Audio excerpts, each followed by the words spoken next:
Hey everyone, and welcome to my reading vlog for Skulduggery Present, The Dying of the Light. Now, this is the 9th book in the Skulduggery Present series. This is the final book in the first series of Skulduggery, so this is dealing with the Darkest situation and everything else. I'm sort of wrapping up that original storyline, and this is the last book I have ever read in the Skulduggery series. After this, I have not read anything. So this is the final book where I remember anything, and I am nervous because I don't remember much. I remember that there are flash forwards in this one to Valkyrie in the future, to when she's been in America for a few years after the culmination of this, and she's helping someone who gets kidnapped. That's all I remember. Literally that's it, and I remember nothing else. Apart from, I think her family find out. Yeah, her family find out who she is and what she is. And obviously the premonitions come true. And that's all I remember. So I'm going into this one basically without that much knowledge. And I am very nervous because I can't remember what happens. But I'm also very excited. So let's get into it. The final book in the original series. Exciting times.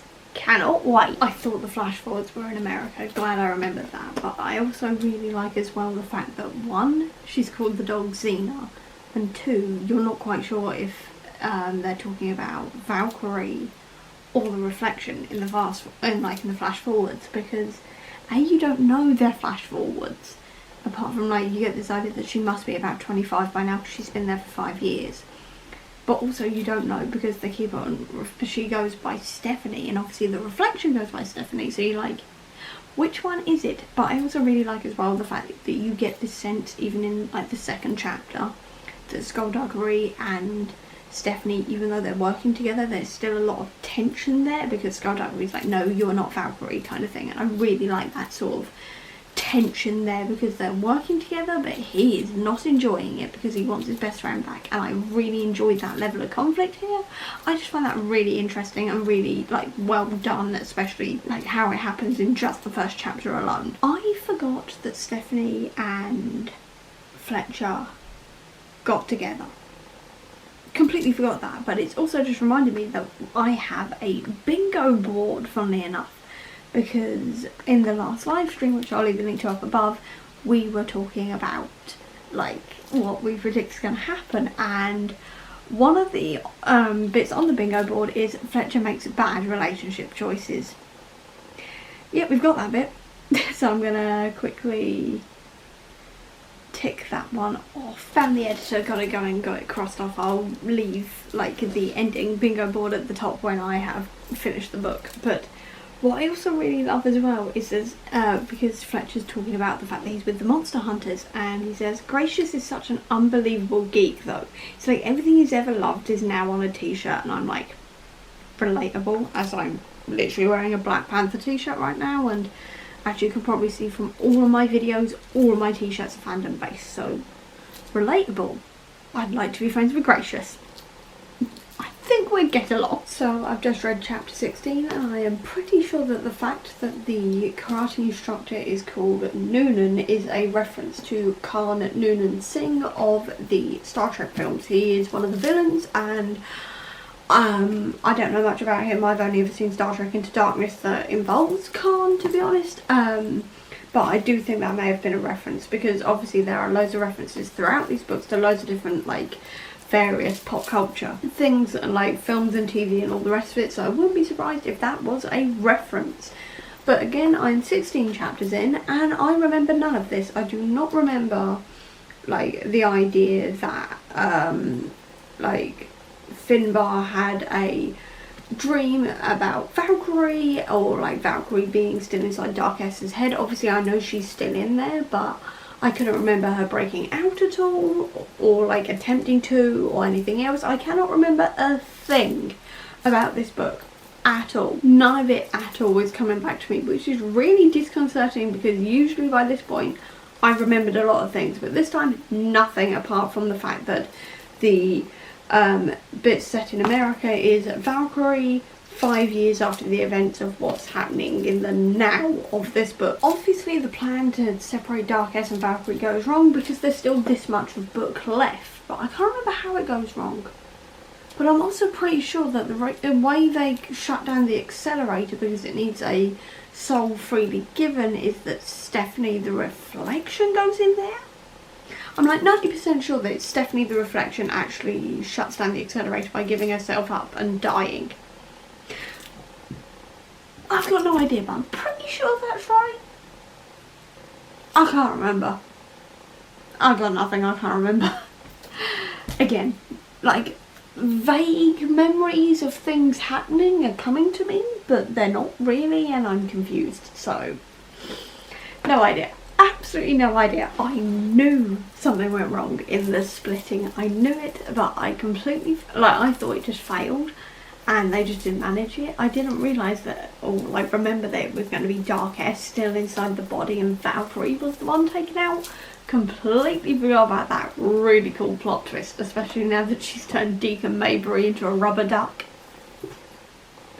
That just makes me laugh. Mayberries always make me laugh with like the ways their like demises came about. I always find that really funny, and this time definitely lived up to that funny representation, especially with the fact that she chose a rubber duck of all things. I find that really amusing. I knew that they knew that something was wrong. They had to know something was wrong because, like, Skulduggery at the very least knows Valkyrie so well. He had to know it was Darkess, and I'm really happy that they did figure it out and like stuff like this. But I also really like seeing everything from Darkess's point of view while she was pretending to be Valkyrie and how she was sort of going, helping isn't actually too bad. I really like seeing that like evolution in Darkess's thoughts as well. I found that really, really interesting. And also the fact that Stephanie is reacting as she is and like crying over the fact that Valkyrie's dead and all the rest of it. It's like she's also growing a conscience, and I really like that and how all of them are evolving in that sense. Really, really enjoy that, I've got to admit. And also the fact that they managed to take Darkess by surprise. So cool, because obviously that is so difficult. It's nigh impossible, and it's like so good that they actually managed it for once. Wait a minute. Stephanie, as in the Reflection, has just died, and obviously she was killed inside of the bubble thing, while Valkyrie and Fletcher are still standing there. But I swear blind she's the one who stops the accelerator, that she sacrificed herself in the accelerator.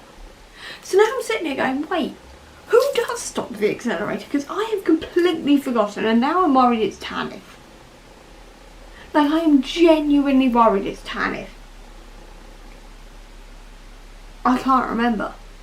But someone has to sacrifice themselves. And now I'm worried it's Tanith, because it's obviously now not Stephanie. I don't think it's Darkess. Could be Darkess. Don't think it is. But now I'm worried it's Tanith. But also Stephanie's dead. I was going to like her in this book, but that's always the way with Derek Landy, isn't it? He makes you really, really like a character and then he kills them. And he's done it again. Now I'm really sad that Stephanie's dead, because I liked Stephanie in a way, but I did like her. Alice controls the scepter. As I was reading that chapter, I suddenly remembered that happened, and I'm just like, oh, I forgot about that entirely. And I've forgotten how they get around that. Quite frankly, I've completely forgotten how they get around that, but now I'm just like, oh hell yeah, that's a thing. So much of this book isn't coming back to me. And it's only coming back to me as I read the chapter where the thing happens. It's very disconcerting, to say the least. Oh god. So all I've got is, oh god! And Gordon just went as well. And I'm just like, so it's not him who stops the accelerator. And the mind is boggled as to who stops the accelerator, but also I like Gordon. He was one of my favourites, and now he's just gone. It's like, why? Just why? Why must everyone die? It's so annoying. But now Tanith is also fighting Darkess, and Darkess now has a body, so I'm like, does Tanith survive? I'm now wondering if Tanith survives. I can't remember. I genuinely can't remember now. I am stuck. I can't remember. I forgot Gordon died. And now I'm just like, oh no. Another one. Like, they're dropping like flies in this book, which is to be expected, but they are dropping like flies. So they've just gone back after seeing the dragon and all the rest of it, and they're talking about dragon names, and I love the dragon names that they suggest, because they're talking about the fact that all great dragons have names. The first one they mention is Smaug, obviously from Lord of the Rings and The Hobbit, played by my favourite actor ever, Benedict Cumberbatch, who I want to play Skulduggery. So that's cool. Drogon sounds familiar, but I can't think where from. And then Fin Fang Foom is from Marvel Comics. Literally, Fin Fang Foom is one of the dragons of the Marvel comic universe. Obviously it is based a little bit on a racist Chinese stereotype, so they have changed it up for the movies and things like this. But it is a Marvel comic book character, and that is just... Derek Landy's Marvel comic nerdery just makes me happy, as always. Constantly making me happy there, and I just had to point that out because it's an epic thing. I mean, the parents finding out conversation went better than I remembered. I couldn't remember how it happened, but it still remembered a bit better. But I love the fact as well that, like, her parents are completely protective over her, and they're like, no, it stops now, and she's like, no, just walks out. You know, I love that even with her parents, Valkyrie is completely and utterly headstrong and is not going to let anybody tell her no or anything. She's going to finish, like, the mission and everything, and I love that. Also the fact that she actually calls Fergus as well, like, yeah, you can help with this conversation. But also it's like she had to tell them, but at the same time, I kind of wouldn't have blamed her if she had gone, no, it's all CGI, it's a project, kind of thing, because that would have also made a lot of sense. So I kind of understand why she had to tell them, but at the same time I totally would have understood if she had gone, no, it's all just a project, it's all CGI, because that would have been safer and a lot easier compared to what she actually tells them. I am so glad that Tanith is back, like properly back without the remnant inside of her. I knew that Darkest took the remnant out. I just I remembered that ages ago, and I'm so glad that I remembered that. Quite frankly, so glad. So glad, because I love Tanith. She's one of my favourites. So glad she's back. But now she's finding out about Ghastly. And now I'm just like, oh no, because obviously Ghastly had to deal with grieving for her. Now she's going to have to grieve him, and I am not ready for that at all. I can't remember her reaction, because it's just gotten to that bit, and now it's cutting to the future scenes with Danny and Stephanie. And I'm just like, oh yeah, so now we've got Tanith grieving and trying to catch up with everything that happened, and there's a lot going on. But what I also really love about this book in particular is that you can tell that Derek Landy was treating it like it was going to be the last book, because so much of this book is referencing previous books. So you've got like that bit where like they're talking about the fact that Skulduggery saved her life the first time in Gordon's house, everything under the tunnels, remembering everything that's happened underneath the tunnels. You've got obviously the remnants are back, they're going back to the alternate universe, stuff like that the whole way through this book. So it does feel sort of like memory lane in that sense, and I really enjoy that. I've got to admit, I really love like subtle memory lane moments in books. It just makes me really happy, and this one is done so well. And also I have gotten over halfway, which is very exciting considering I was on page 80 this morning. So to be past halfway with just over 300 pages is not bad, so I'm very happy with that. And I've got about another 15 minutes before I have to give up for the day, so I'm going to try and speed through as much as possible so I can be on track to possibly finishing tomorrow. I'm probably not going to finish tomorrow, but I'm going to attempt it. I love that in chapter 56 there's a reference to Star Trek. Literally Valkyrie is facing off against Mevlin, and she turns around and says, we have a race in our world, they're called the Borg, which is from Star Trek. They're one of the villains of Star Trek. I'm loving how many pop culture references are in this book compared to the previous couple. There hasn't been that many, but this one is absolutely filled with them, and I love it. As we're getting closer and closer to the final battle, because I've only got this much left, And like Skulduggery's now powered up Lord Vile, and Valkyrie's surged, but she doesn't know what her powers are, and I've forgotten exactly what her powers are now. I've literally just blanked on that. Like, I'm pretty sure she stays elemental, I think, or maybe she has power over all of it. I can't remember to save my life. But like, as she's getting like the Death Touch gauntlet and the tattoo and everything else, it's like the anticipation is building, and I literally cannot remember for the life of me how this turns out. Literally cannot remember anything about how this turns out, and I'm just like, so does this, like, I'm pretty sure the vision comes true, if I remember rightly, and obviously the vision has to come true, I think. No, I've got nothing. I've got nothing. I think they temporarily kill Alice. If I remember rightly, Alice temporarily dies. I could be wrong on this. I've been wrong on everything else. But I think also the engineer gives up their soul to stop the accelerator from exploding.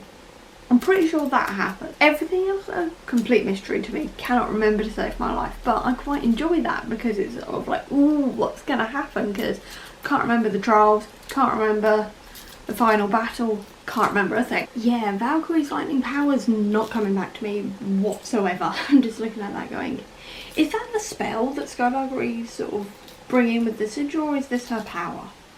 Because I've completely forgotten. But also the fact that, like, with Skulduggery, with the ghosts as well, also while I think about it, if I look different, it's because I've just gone out for a walk and it's really windy out there, so I look a bit windswept and interesting. Anyway, back to the point.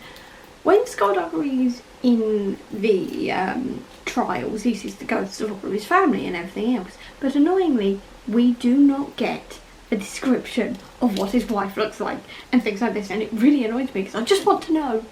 That's all I want to know.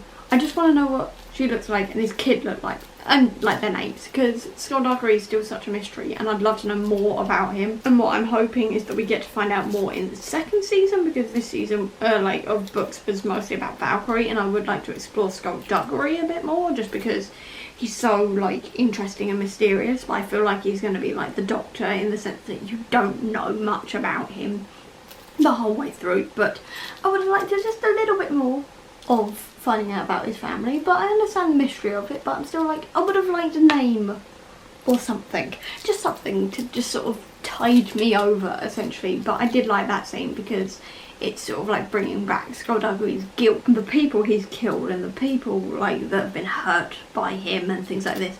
Really, really interesting, I've got to admit. And also the lightning thing. I sort of remember the ghost thing, I've got to remember. I sort of remembered that vaguely, but this lightning bit, none of that at all. Don't remember it. Literally, I got nothing. I'm doing so well this time. Scapegrace and Thrasher's brains are going to be vegetables. I completely forgot about that. That is the best joke and the perfect joke to put in all of this, like, preparing for the battle. That is so funny. They're gonna be vegetable brains.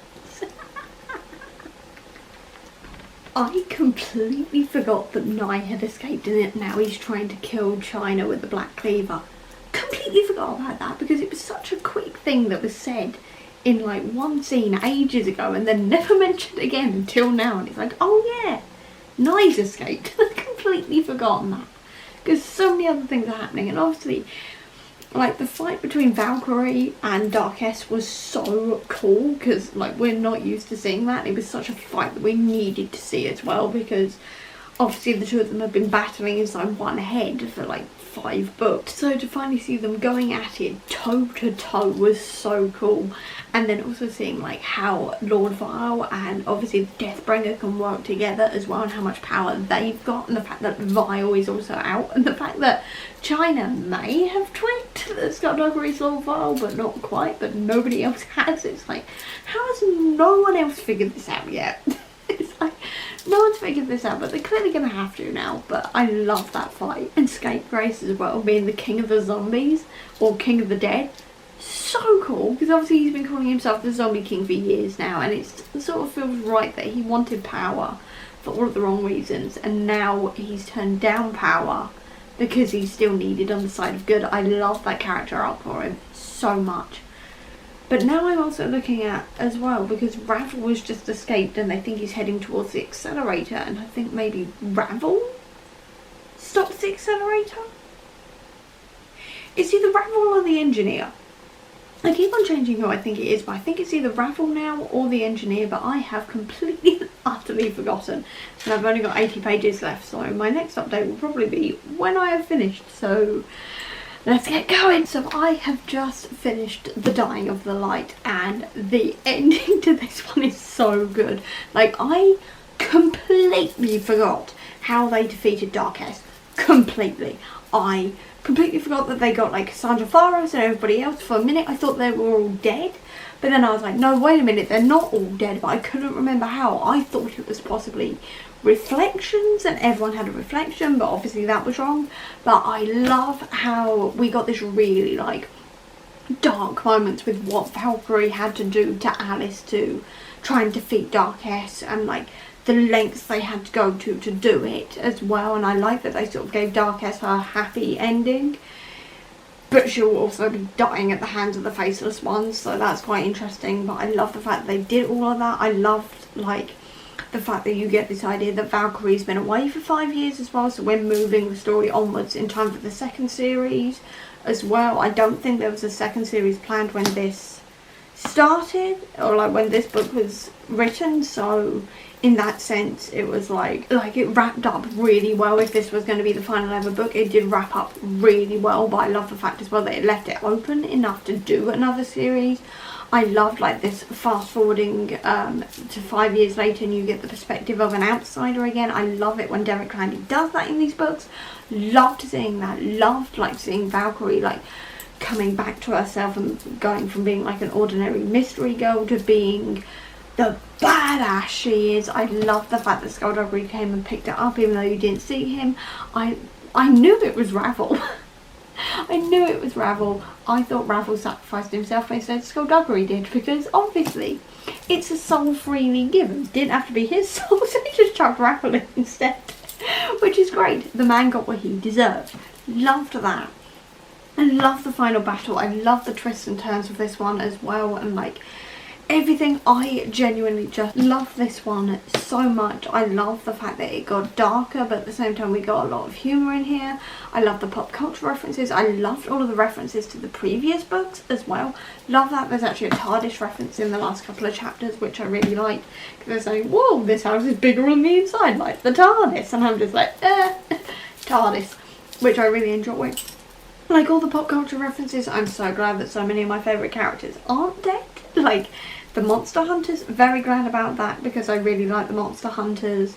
And like I am sad that Sanguine's dead, because he was always fun to be around. I really enjoyed like his bits, because he sort of turned up, sassed them, called them an idiot, like idiots, and then sort of flip-flopped in terms of the morality kind of thing. I really enjoyed that with him, so I'm kind of sad he's dead. Definitely sad that Gordon's gone. And Stephanie as well. I did grow to quite like Stephanie in this one, but I love the storyline of this. I love the references to the previous books. I loved how it wrapped up at this original series. I thought it was absolutely brilliant, and I just absolutely love this one. I think this is my favourite out of the first 9. I think this is my favourite, and I've given it 5 stars because I loved it so much. And that is actually the end of this reading vlog, and the end of everything I've ever read for Skulduggery Pleasant. After this, everything, all of these new books that are coming out in, or have come out that we're reading next, I have not read whatsoever. I only know 2 things. One because Hannah told me after the last live stream, because I asked her to tell me, so she told me. And the other one I did find out on an Instagram post at one point last year. The only other thing I know is that there's a character in the new series called Omen, and that's all I know, further than like those 2 other spoilers I know. But apart from that, I know nothing about what's going to happen in the next few books. I think in the next one Skulduggery is gone, which is quite interesting, so very interested to see where that goes. and I'm just so excited to continue the series and finally get onto stuff I have not read either. But overall, I have loved reading this first series. It's such a childhood favourite of mine. I absolutely loved it, and I'm just so excited to have read it and just enjoyed it all over again. Overall, I'm going to be giving the series a 4-star as well, this first series, because it was very, very good, but there are issues with like fat phobia and things like this, which is why I deduct a point there. But overall, I have absolutely loved this series. I have loved reading these books again and just remembering all of the fun times I've had with them. And yeah, now we go on to the second half next month, which is so exciting. I cannot wait. But that is for another vlog, so I'm going to leave this one here. So with that, I hope you enjoyed this video. If you did, please do give me a thumbs up. Comment down below, tell me what you thought of this book when you read it for the first time. I'd love to know. I'll also leave a link down below to all of my social media if you want to check it out, including to the Comic Book Sanctum, which is my website dedicated to Marvel Comics and stuff where I talk about Derek Landy comics as well. So if you are a fan of Derek Landy and Marvel, check that out. I do have guides on there for Derek Landy and all other Marvel stuff, so if you are interested, check that out. And if you want to see any more of my videos, specifically my Skulduggery vlogs when I read the new stuff I haven't read before, please click subscribe here, and over here will be the link to my previous video. But until next time everyone, bye!